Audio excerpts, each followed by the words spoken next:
Jard Kavek had become an expert at knowing exactly where Queen Osirath would be at any given moment, which corridors she preferred for her morning walks through the palace, which council chambers she'd use for which types of meetings, and most importantly, how to arrange his own schedule so their paths crossed as infrequently as physically possible, while still performing his duties as human liaison to the Valethir royal court. It was exhausting. The mental gymnastics required to maintain this careful distance while appearing professionally engaged had transformed his daily routine into an elaborate dance of avoidance that would have been impressive if it weren't so pathetic. His human colleagues thought he was incredibly dedicated, always volunteering for off-planet cultural exchanges and away missions. The Valethir Palace staff had started calling him the Shadow Advisor because he seemed to materialize for meetings and then disappear before anyone could engage him in casual conversation. And Queen Osirath herself had definitely noticed, because she was not just any queen, she was someone who'd built an empire spanning 40 star systems by noticing absolutely everything. This morning, Jard was taking his usual route through the Eastern Archives to reach the diplomatic wing, a path that added 15 minutes to his commute, but reliably avoided the Queen's preferred morning trajectory through the central galleries. The archives were peaceful, filled with crystalline data storage that hummed softly and cast prismatic light across walls that seemed to grow organically from the floor. The Valethir didn't build architecture so much as cultivate it, and the result was spaces that felt alive, responsive, occasionally unsettling for humans accustomed to right angles and predictable geometry. He'd been doing this for 6 months now, 6 months of careful planning, strategic avoidance, and the constant low-grade anxiety that came from knowing he was running away from something he couldn't outrun forever. The problem wasn't that Queen Osirath was frightening, though she absolutely could be when the situation demanded. The problem wasn't even that she was his employer, technically, or that their species had only established diplomatic relations 3 years ago and everything was still delicate and politically fraught. The problem was that Queen Osirath made Jard forget how to form coherent sentences when she looked directly at him with those impossibly deep eyes the color of space between stars. The problem was that her rare smiles felt like solar flares, bright and dangerous and capable of incineration. The problem was that he developed feelings so comprehensively inappropriate and professionally catastrophic that his only survival strategy was distance, as much distance as he could maintain while still technically doing his job. Jard had one specific memory that haunted him, the moment when he'd realized avoidance was his only option. It had been 3 months into his appointment, during a formal reception for visiting dignitaries from one of the outer systems.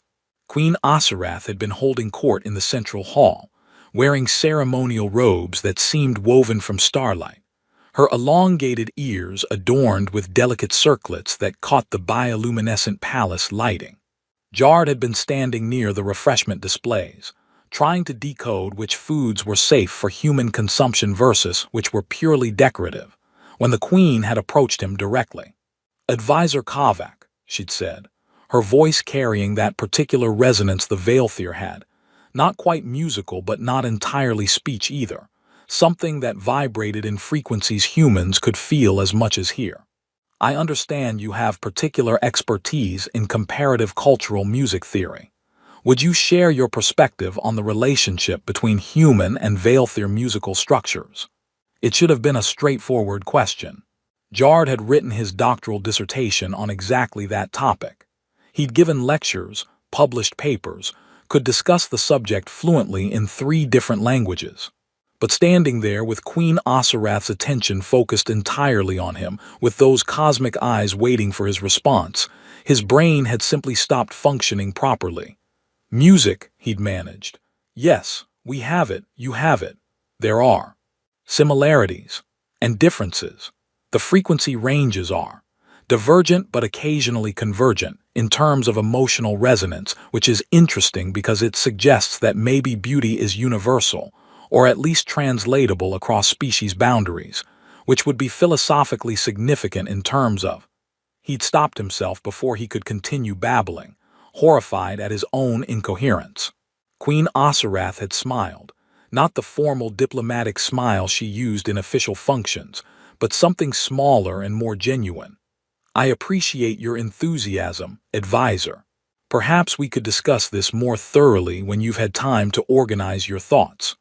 Then she'd moved on to the next group of diplomats, and Jard had spent the rest of the reception hiding behind a column, mortified. That was when he'd started avoiding her. Because if he couldn't maintain professional composure for one simple conversation, how could he possibly function as an effective liaison? The solution was obvious. Minimize contact, keep interactions formal and brief, and absolutely do not allow himself to be alone with the Queen under any circumstances where his ability to think rationally might be compromised by her mere existence. It was working mostly. He'd developed efficient systems. He'd memorized her schedule. He'd become friendly with the palace staff who could give him early warnings about her movements. He'd even started having his reports delivered by courier rather than presenting them in person, citing efficiency and respect for the Queen's valuable time. His human colleagues thought he was being appropriately deferential to Vaelthir royal protocol. The Vaelthir staff thought he was charmingly shy, which apparently was considered an endearing human trait. Nobody suspected the truth, that the human advisor was running away from his own feelings like a teenager with a crush, except the object of the crush was an immortal alien queen, and the stakes involved interstellar diplomacy. Jard rounded the corner into a section of the archives he'd used dozens of times before, already planning his afternoon schedule. A meeting with the Cultural Integration Committee that would definitely not include the Queen, followed by data analysis that he could conduct from his quarters, followed by perhaps actually sleeping for once instead of lying awake thinking about cosmic eyes and devastating smiles. He walked directly into Queen Osirath, not metaphorically. Literally walked into her because she was standing in the middle of the corridor, arms crossed, clearly waiting. Jard stumbled backward, his heart immediately attempting to escape through his ribcage, while his brain supplied approximately 7 different panic responses simultaneously. "Your Majesty," he managed, executing what he hoped was an appropriate bow while internally screaming. "I apologize, I wasn't expecting. I should have been paying more attention. Is there something I can help you with, or should I?" "Stop," Queen Osirath said, and the single word carried enough command to make Jard's mouth snap shut mid-ramble. She was wearing simpler robes today, deep indigo that made her luminescent skin seem to glow more brightly, her hair unbound and falling past her shoulders. She looked less like a formal ruler and more like someone who'd been waiting in an archive corridor specifically to ambush her human advisor. "We need to talk," she continued, and her voice carried an edge Jard had never heard before, not anger exactly, but something sharp and determined. "You have been avoiding me, Advisor Kavak, for months, and I want to know why." Jard's mind raced through possible responses. Deny it, claim coincidence, invent an emergency that required his immediate attention elsewhere. But Queen Osirath was standing between him and the only exit, and the look in her eyes suggested that running would be both futile and pathetic. "I haven't been," he started, but she cut him off with a gesture that somehow conveyed both royal authority and personal frustration. "Do not insult my intelligence with lies," she said. "You have rescheduled 17 meetings specifically to avoid times when I would be present. You have taken routes through the palace that add significant time to your commute. You have submitted reports by courier rather than in person despite knowing I prefer direct briefings. You leave rooms when I enter them. You have made yourself, Advisor Kavak, conspicuously absent from my presence whenever possible. I want to know why." Jard felt trapped between honesty and self-preservation, between the truth that could destroy his career and the lies that would disappoint someone he'd already hurt through avoidance. Queen Osirath's expression shifted slightly, the command softening into something that looked almost vulnerable. "Have I offended you in some way, threatened you, given you reason to fear me? And that was the question that broke through Jard's defenses, because the assumption behind it was so fundamentally wrong that he couldn't let it stand. No, he said quietly, you haven't done anything wrong. This isn't about fear of you as a ruler, your majesty. You've been nothing but professional and respectful since I arrived. Then what? Queen Osirath demanded, stepping closer. Explain to me why my human advisor, someone I specifically requested based on your research and insights, acts as though being in my presence is a punishment to be avoided at all costs. Jard took a breath, knowing this was probably career suicide, knowing he was about to make everything infinitely more complicated. But she'd asked for honesty, and somehow, standing here in this archive corridor with her looking at him like his answer actually mattered, he couldn't bring himself to lie. Because I'm not intimidated by your power, Jard admitted. I'm intimidated by how you make me feel.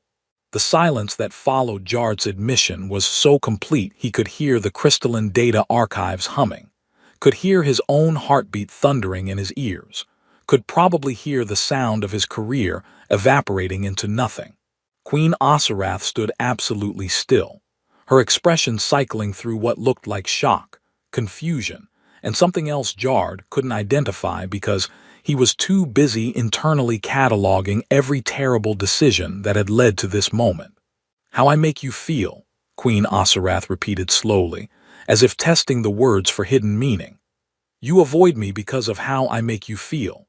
I need you to elaborate, Advisor Kavak, because I am trying to understand what that means, and I confess I am finding multiple possible interpretations, some of which seem highly improbable. Jard wanted to take it back, to claim he'd been speaking metaphorically about something entirely professional and appropriate. But he'd already jumped off the cliff, might as well commit to the fall. When you speak to me, he said, his voice rough, I forget how to think properly. When you smile, which you don't do often, but when you do, it feels like being hit with solar radiation, bright and dangerous and capable of making me forget everything I'm supposed to be doing. When you're in a room, I can't focus on anything except being aware of exactly where you are and trying to act like I'm not completely distracted by your presence. He took a breath.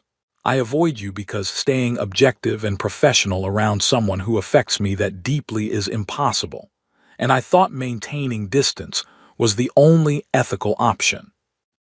Queen Osirath's expression was unreadable now, that regal mask she wore in court firmly in place.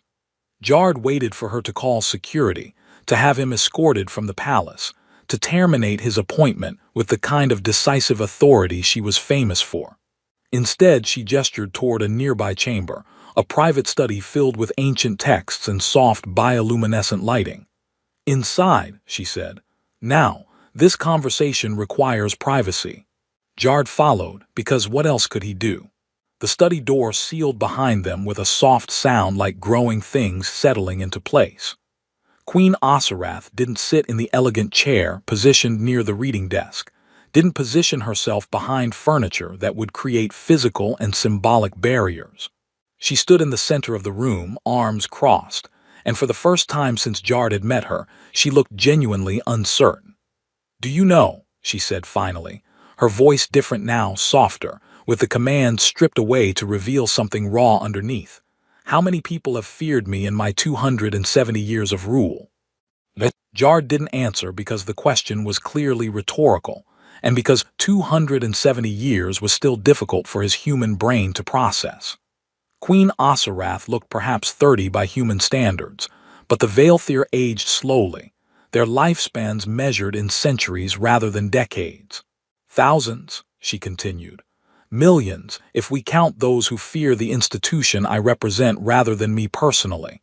Entire planetary councils who shake when I enter the room. Ambassadors who rehearse every word before speaking to me, terrified of giving offense. My own court who see me as an eternal constant, a symbol rather than a person. She looked at him then, and her eyes held something he'd never seen there before, vulnerability that she usually buried beneath layers of royal authority. I am the eternal queen, she said, the Iron Sovereign. the one who consolidated the Vaelthir Empire after centuries of fracture and civil war. I have negotiated treaties, commanded fleets, restructured economies, made decisions that affected billions of lives. And in all that time, do you know what no one has ever been afraid of? Jard shook his head, unable to speak. Caring for me, Queen Osirath said softly. People fear my anger, my displeasure, my power. They fear disappointing me or failing me or earning my wrath. But no one fears feeling something for me. Because to feel something for me, they would have to see me as a person first, and most beings stopped doing that sometime during my first century of rule. She moved to the window, looking out at the palace gardens where bioluminescent plants created patterns of light that shifted with the time of day. You told me you avoid me because of how I make you feel. Because you can't stay objective around me, because I distract you. She turned back, and something in her expression made Jard's breath catch. Do you understand what that means to me? Someone being intimidated, not by my power, but by their own emotions. Someone running away not from the Queen, but from the possibility of connection with Osirath. Your Majesty, Jard started, but she held up a hand. Osirath, she interrupted. When we are alone, you may use my name. I think we are considerably past formal titles at this point, don't you?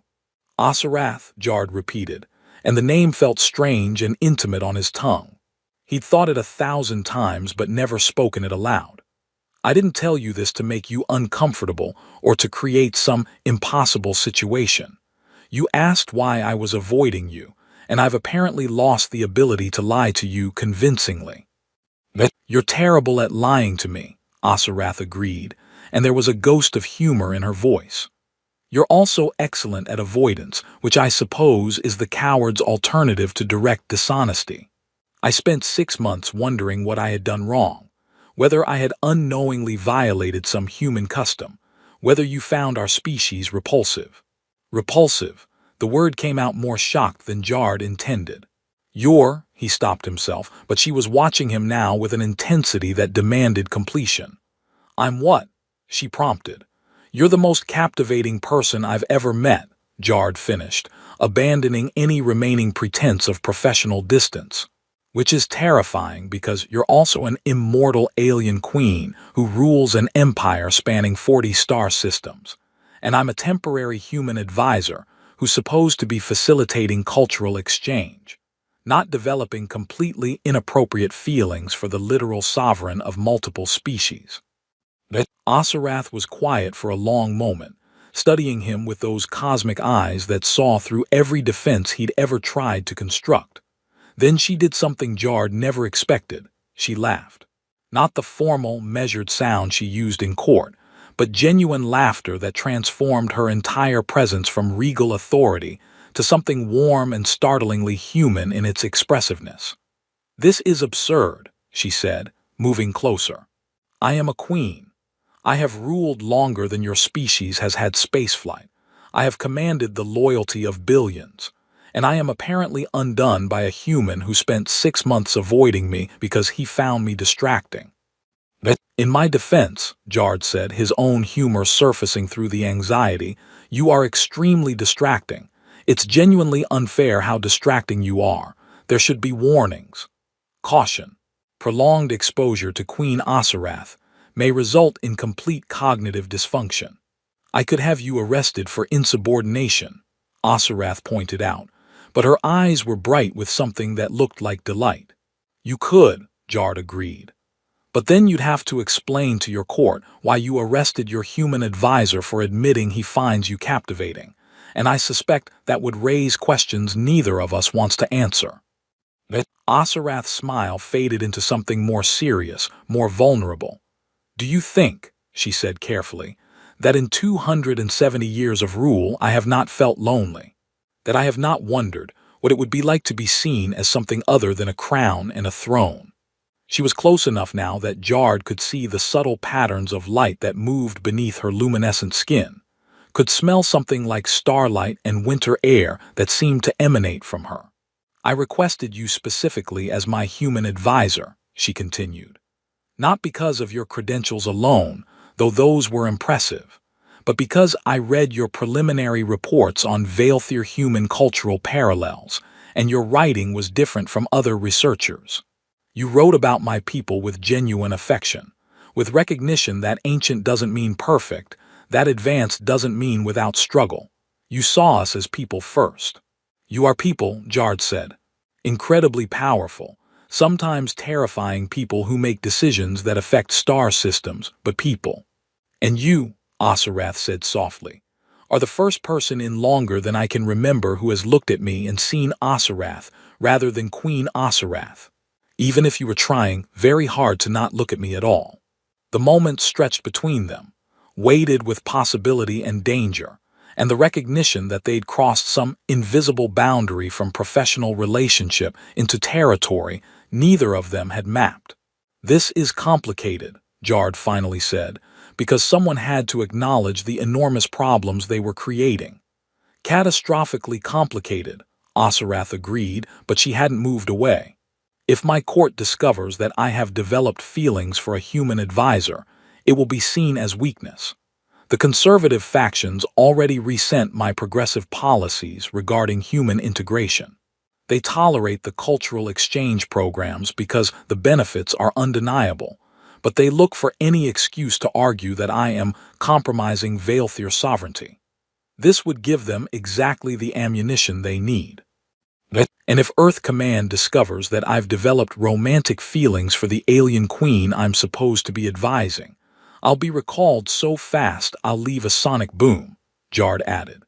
They'll claim I've been compromised, that my judgment is clouded, that I can't effectively represent human interests while personally involved with Veilthir leadership. So we agree, Osirath said. This is impossible. Completely impossible, Jard confirmed. Neither of them moved. The air between them felt electric, charged with everything they were acknowledging couldn't happen. Then Osirath extended her hand, not in royal gesture or formal greeting, but in simple, almost human invitation. Jard took it. Her skin was cool and smooth, luminescent even in direct contact, and the moment their fingers interlaced, something like starlight seemed to race up his arm. Osirath's eyes widened slightly, and Jard realized that whatever he was feeling, she was experiencing something similar. So, he said, his voice rough, we've established this is impossible and complicated and could destroy both our careers. What do we do now? Osirath's smile was small but genuine. I have absolutely no idea. I can navigate political crises, mediate centuries-old disputes, and restructure interstellar alliances. But this, I confess I am entirely out of my depth. That's oddly reassuring, Jard admitted. I was worried you had some ancient Veilthir wisdom about impossible romantic situations. If I did, I would have applied it decades ago, Osirath said. Then more seriously, I don't want to go back to avoiding you. These past 6 months have been lonely, more lonely than I realized until this moment. I don't want to avoid you either, Jard said. But I also don't want to be the reason you face political opposition or the reason human Veilthir relations become complicated. Then perhaps, Osirath said slowly, we proceed carefully, privately. We allow ourselves this, she gestured to their joined hands, while maintaining professional boundaries publicly. It would require absolute discretion, trust, patience. And lying to everyone around us about something fundamental, Jard pointed out. Yes, Osirath admitted. It would be a risk, potentially a catastrophic one, but the alternative is denying something I haven't felt in centuries, hope that loneliness isn't the inevitable price of the crown.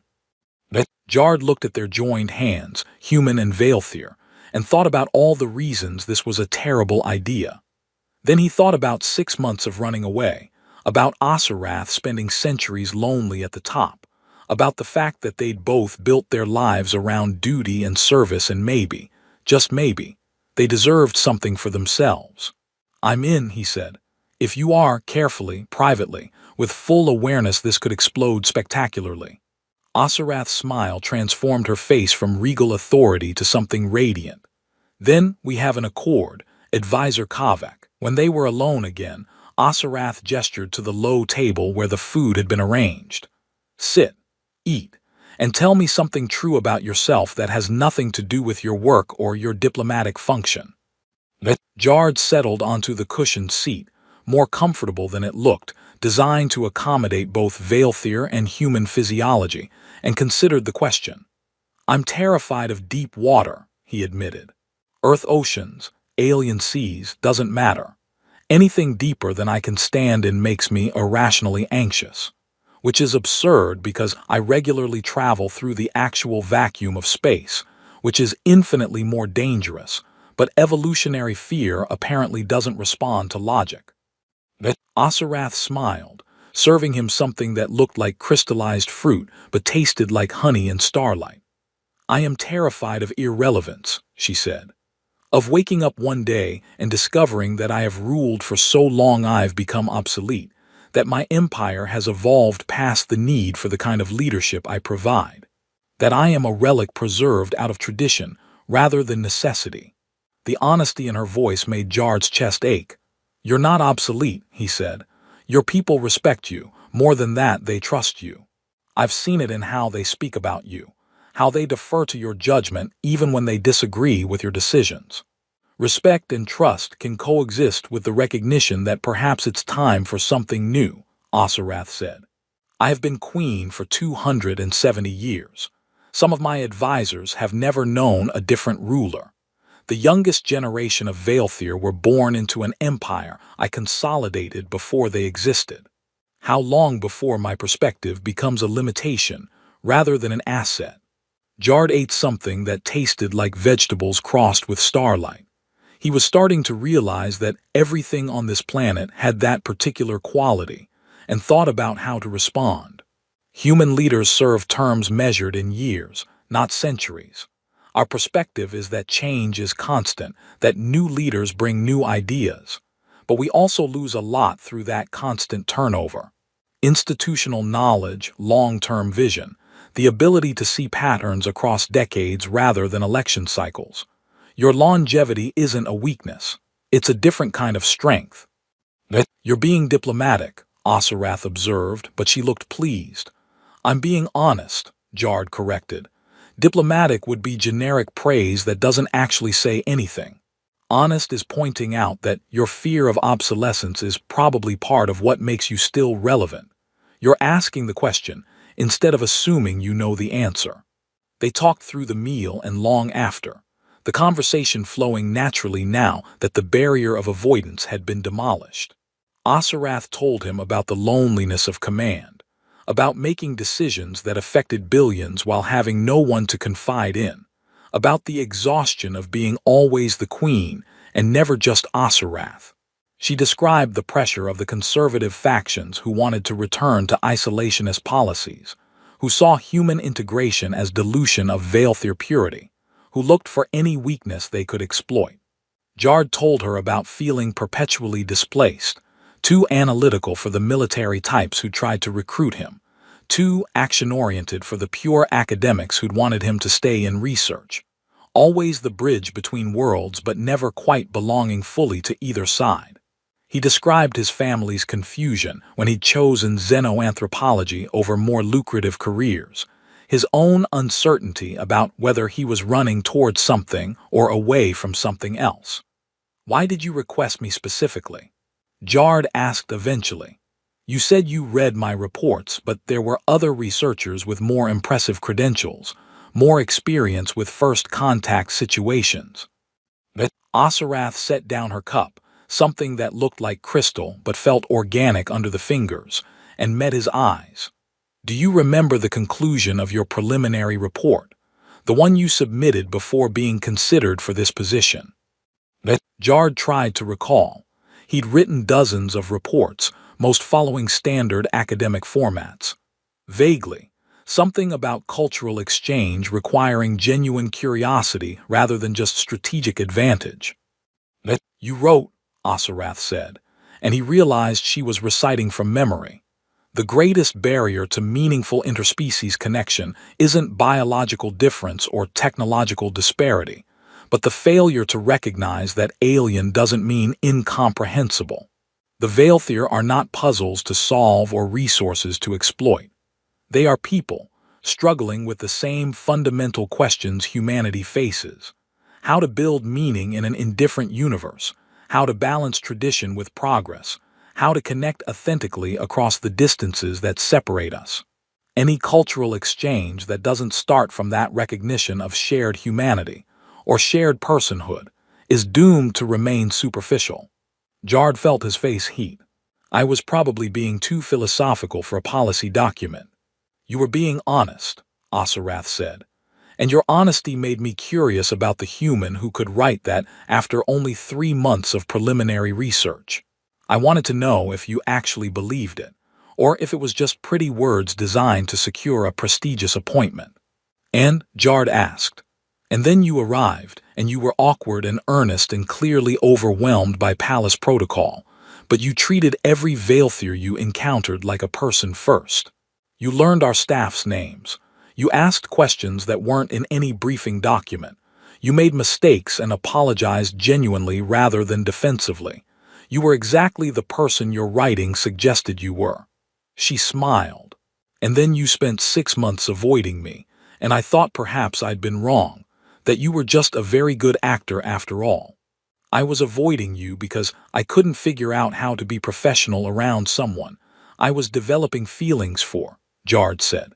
Which, in retrospect, was probably the opposite of acting, more like running away from my own emotions like a teenager.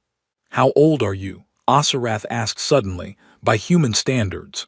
32, Jard said, which I'm aware is absurdly young by Veilthir reckoning. You've been alive longer than my entire species has had written language. Does that bother you? Osarath asked carefully. Jard considered the question honestly. It should probably bother me more than it does. There's a power imbalance there that's kind of staggering, not just in terms of authority, though that's significant, but in terms of experience and knowledge and understanding of the universe. You've forgotten more than I'll ever learn. But, Osarath prompted, but you're also sitting here admitting you're lonely and uncertain and scared of becoming irrelevant. You've lived for centuries, but you're still figuring things out. Still making mistakes, still learning. That matters more than the age gap. I could outlive you by centuries, Osarath pointed out. If we pursue this, whatever this is, there's an endpoint that I will experience and you won't. How does one reconcile that? I don't know, Jard admitted. I think that's a problem for future us. Present us is trying to figure out if we can even make this work in the short term without causing an interstellar incident. Osarath laughed at that, the sound bright and genuine. Future us will probably think present us is making terrible decisions. Almost certainly, Jard agreed. But present us has been miserable avoiding each other, so maybe terrible decisions are an improvement. They established rules as the evening wore on, and the palace lighting cycled toward night. Absolute discretion in public, professional boundaries maintained during official functions, no assumptions about the future, and complete honesty in private. Osarath would continue requesting him for briefings and consultations, but they would ensure others were present to avoid any appearance of impropriety. Jard would continue his cultural integration work, but he'd stop the elaborate avoidance strategies that were probably more conspicuous than normal interaction would be. What about physical affection? Jard asked, trying to keep his tone clinical despite the fact that they were still holding hands and had been for hours. Do Veilthir have different norms about that? I don't want to assume anything based on human expectations. Osarath's luminescence flickered slightly. Jard was learning to read these subtle shifts in her skin's glow as emotional indicators. We're more reserved physically than humans in public contexts, she said. But in private, touch is how we express connection that words can't capture. The fact that we've been holding hands for, she glanced at some internal sense of time, approximately 3 hours is significant by my cultural standards. Is it too much? Jard asked, suddenly worried he'd been inadvertently pushing boundaries. No, Osarath said softly. It's perfect. I'm simply noting that by Veilthir custom, sustained physical contact like this is something typically reserved for deeply intimate relationships. We're not casual about touch. Neither are humans, really, Jard said. We just pretend we are, but holding someone's hand for 3 hours is definitely a statement.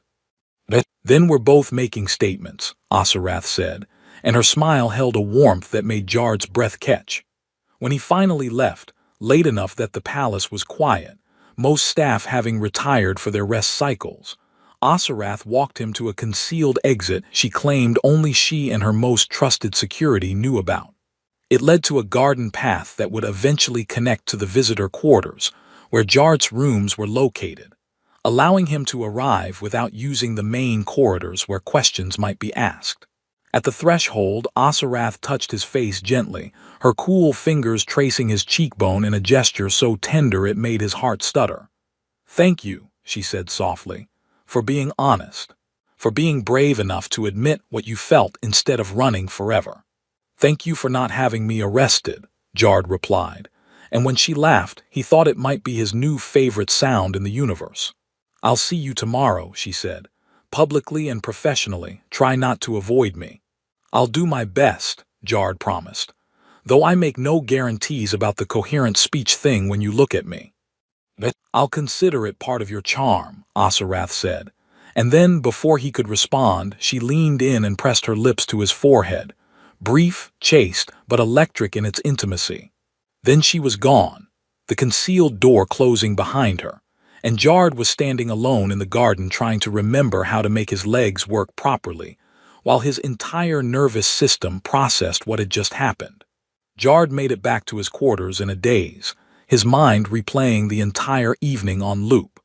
He'd gone from carefully avoiding Queen Asarath to having dinner with her, holding her hand for hours, establishing the parameters of a secret relationship, and receiving what he was pretty sure counted as their first kiss, even if it was just his forehead.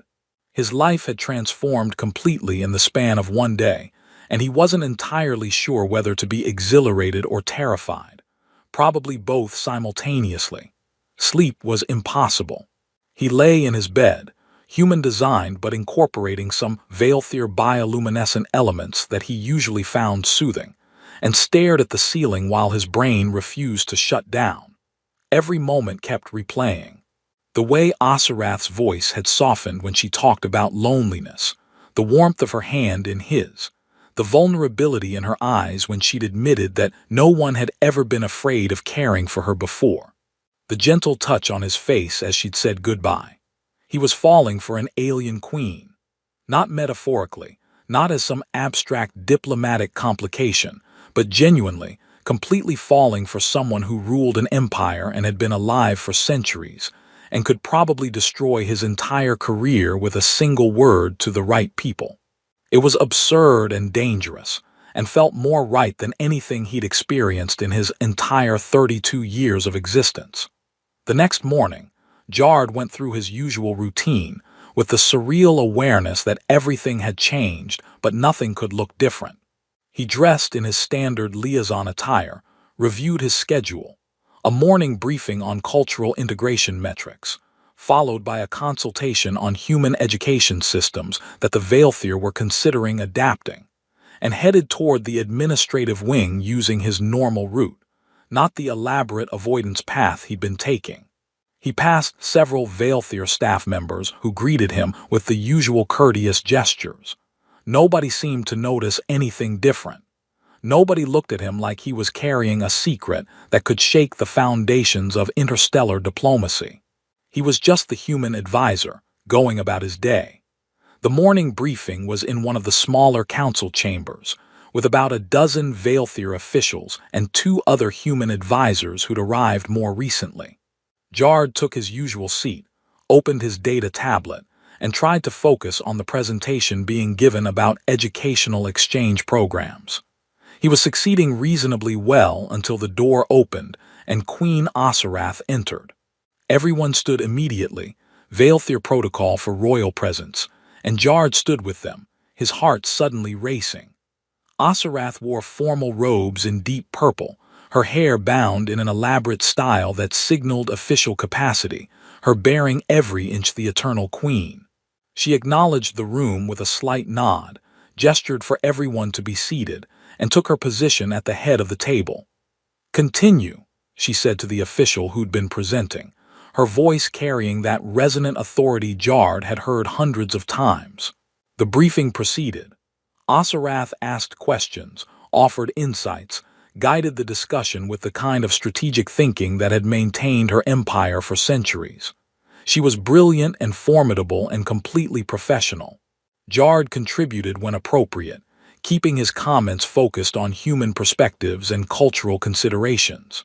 And then, about 30 minutes into the meeting, Asarath's eyes met his across the table. It lasted perhaps 2 seconds. To anyone else in the room, it would have looked like the Queen simply acknowledging her human advisor's presence, making brief eye contact before returning her attention to the speaker.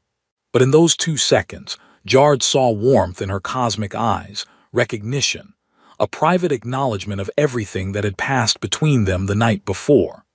He managed not to completely lose his train of thought when the next speaker asked for his input, though his answer was probably less eloquent than it should have been. Asarath showed no reaction, but Jard could have sworn he saw the faintest hint of a smile at the corner of her mouth. The meeting concluded without incident. Officials gathered their materials and dispersed, and Jard was collecting his tablet when Asarath spoke, her voice carrying just enough to reach him, but not enough to draw attention from those already leaving. "Advisor Kavek, a moment of your time before you depart." It was perfectly reasonable. The Queen occasionally requesting clarification or additional input from her advisors. Several people were still in the room, and one of the other human advisors gave Jard a sympathetic look that clearly said good luck with whatever the Queen wants. Then they were alone, the door sealed, and Asarath's formal bearing softened slightly. "How are you?" she asked, and the question was genuine, personal, nothing like the royal authority she'd projected moments before. "Confused about whether I'm supposed to bow or take your hand," Jard admitted. "The mental shift from professional to personal is apparently harder than I expected." "Practice," Asarath said. "We'll both need practice navigating this. For what it's worth, you maintained appropriate boundaries very well during the meeting. I was impressed." "I only lost my concentration once," Jard said. "When you looked at me like I was a person instead of just an advisor, that was unsettling." "Good unsettling or bad unsettling?" Asarath asked, moving slightly closer but maintaining enough distance that anyone entering would see nothing improper. "Good unsettling," Jard said. "Definitely good. Also terrifying but good." "I have another meeting in 10 minutes, Asarath said, and there was regret in her voice. "But tonight, if you're amenable, I thought we might continue our conversation. There's a private observatory on the upper levels that few people use anymore. The view is exceptional, and we'd have privacy." "Is that where you take all your secret human advisors?" Jard asked, and Asarath's laugh was quiet but genuine. "You're the only one," she said, "in case that wasn't clear." "It was clear," Jard assured her. "I'll be there what time?" "After the evening meal, once the palace settles into night cycle. I'll send you directions through secure channels." She moved toward the door, then paused. "Jard, thank you for not avoiding me this morning, for being present." "Thank you for not making it weird," Jard replied. "Well, weirder than it already is." "Impossible standards," Asarath said with mock severity. "This entire situation is fundamentally weird. We're simply learning to navigate it together." The rest of the day proceeded normally, or as normally as anything could proceed when Jard was simultaneously trying to focus on his actual work, while mentally counting down hours until evening. He had a consultation on human recreational customs that the Veilthir were trying to understand, spent 2 hours reviewing integration metrics and identifying areas where cultural friction was causing problems, and had dinner with his human colleagues who wanted to hear about the morning meeting with the Queen. "She's intense," one of them said. "Every time she looks at me, I feel like she's cataloging everything I've ever done wrong." "She's just very focused," Jard said, trying to sound casual while internally laughing at the irony. "Once you get used to her presence, it's less overwhelming." "You seem to have adapted well," another colleague observed. I heard she specifically requested you for several upcoming projects. That's a significant vote of confidence. Or she thinks I need more direct supervision, Jard suggested, deflecting. Hard to say with alien psychology. After dinner, he returned to his quarters, changed into something more casual, and waited for the secure message with directions. It arrived precisely when Osirath had indicated coordinates for a location in the palace's upper levels, along with a note that simply said, "The door will recognize you." The observatory was in a section of the palace Jard had never accessed before, reached through corridors that became progressively less trafficked and more organically structured. The door, when he found it, was barely visible, more a suggestion of an opening in the living wall than an actual entrance. But when he approached, it dilated smoothly, recognizing his biological signature just as Osirath had promised. Inside was breathtaking. The observatory was a dome of transparent crystal that looked out onto the night sky of the Vaelthir homeworld. 3 moons in different phases hung above, surrounded by constellations Jard had learned to name during his time here. The space was furnished simply. Cushioned seating arranged to maximize the view, soft bioluminescent lighting that could be dimmed or brightened with a touch. Nothing formal or intimidating. Osirath was already there, standing near the transparent wall and looking up at the moons. She changed from her formal robes into something simpler, deep blue that made her luminescence seem brighter. When she heard him enter, she turned, and her smile was private and genuine. "You found it," she said. "Your directions were excellent," Jard replied, moving to join her. "This is incredible. How is this not the most popular location in the entire palace? Most people prefer spaces with more structure," Osirath said. "The transparency makes some uncomfortable. They feel exposed, but I've always found it peaceful. When the weight of empire becomes too much, I come here and remember that we're all small beneath these stars." They settled onto the cushioned seating, and Jard discovered it was perfectly positioned so they could look up at the night sky while sitting comfortably. Osirath was close enough that he could feel the slight coolness that emanated from her skin, could see the patterns of light that moved beneath her luminescence. "Tell me about your world," she said, "not the diplomatic briefing version. Tell me what you love about Earth, what you miss when you're here." Jard thought about his home planet, trying to articulate something true. "I miss the ocean," he said, "which is ironic given that I'm terrified of deep water, but there's something about standing on a beach at sunset, watching the light change colors as the sun disappears. I miss the way rain smells on pavement. I miss my sister's terrible cooking that she insists is good even though everyone politely suffers through it.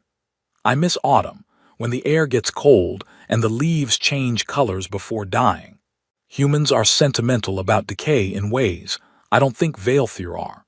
We are eternal," Osirath said softly, "or we try to be. Our structures last for millennia, our lives span centuries. We've built an empire on the principle of permanence, but sometimes I wonder if that's why we've become stagnant. Without the constant reminder of mortality, we forget to value change." "Is that why you're pursuing human integration so aggressively?" Jard asked. "Because we represent change." "Partially," Osirath admitted, "but also because you represent something we've lost, the ability to be amazed. Humans encounter our technology, our lifespans, our empire, and you're impressed but not intimidated. You ask questions. You want to understand not just how things work but why we made them that way. You make us explain ourselves, justify our choices, think about whether ancient means better or just means old." She turned to look at him directly. "You make me think about whether I'm ruling out of genuine vision or just because I've always ruled. Whether the decisions I make are strategic or just habitual. You challenge me, Jard, in ways my own people stopped doing centuries ago." "Is that why you wanted this?" Jard asked, gesturing between them. "Because I challenge you. I wanted this," Osirath said carefully, "because when you look at me, you see Osirath first and Queen second. Because when you stammered through that answer about music at the reception, I realized you were nervous not because of my authority, but because you were trying to impress me as a person. Because in 6 months of watching you work, watching you interact with my people, watching you try so hard to maintain professional distance, I came to understand that you care. Not about advancing your career or securing prestige, but about actually building something meaningful between our species. She reached for his hand, and he gave it willingly, the contact sending that familiar starlight sensation racing through his nerves. And somewhere in those 6 months, she continued, I realized I was lonely, profoundly lonely, and that maybe I didn't have to be. They talked for hours beneath the 3 moons, sharing pieces of themselves that had nothing to do with diplomacy or duty. Asarath told him about her childhood, what little she remembered of it, given that it had been nearly 3 centuries ago, and about the weight of inheriting the crown young by Vaelthir standards. She described her fears about the future, about conservative factions who wanted to undo all her progressive policies, about the exhaustion of being always on, always perfect, always the eternal queen. Jard told her about his family, about parents who loved him but didn't understand him, about a sister who was his best friend despite living halfway across the galaxy now.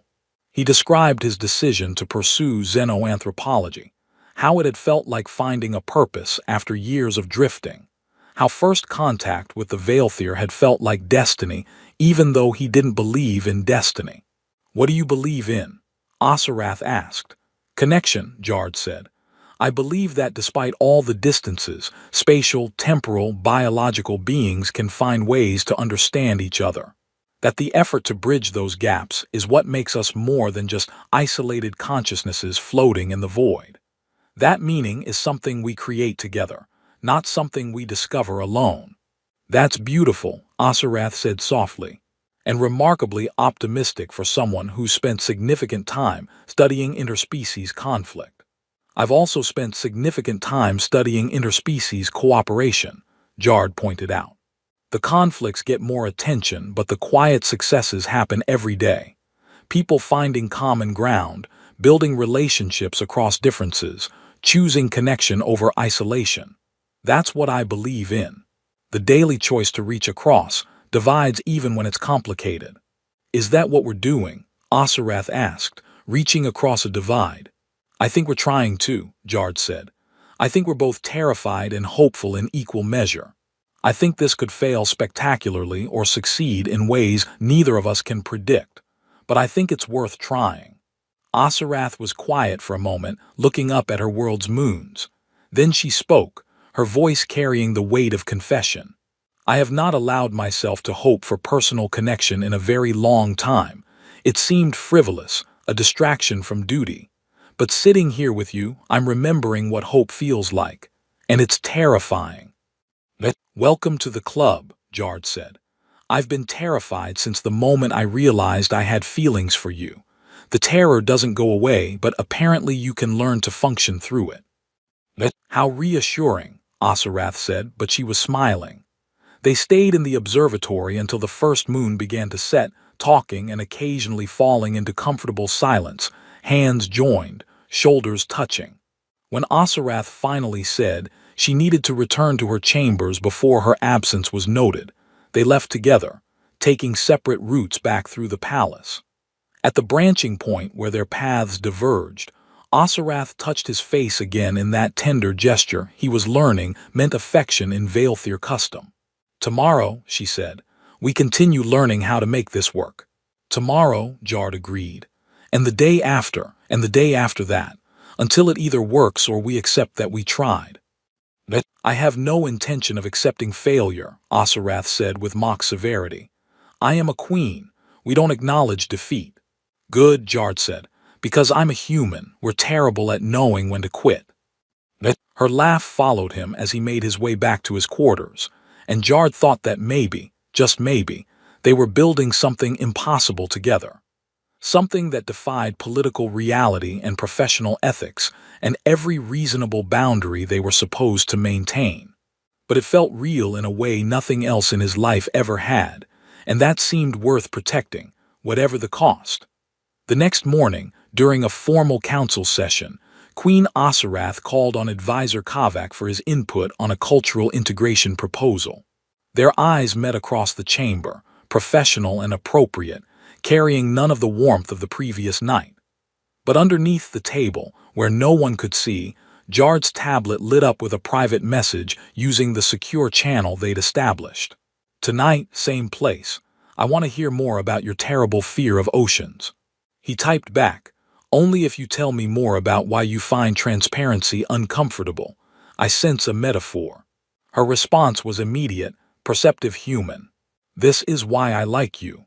And somehow, maintaining the secret felt less like lying and more like protecting something precious that wasn't ready for public scrutiny yet. They were building a bridge between worlds, one private conversation at a time, and if it had to happen in shadows for now, that was acceptable. Because the alternative was never having tried at all, and neither of them was willing to accept that.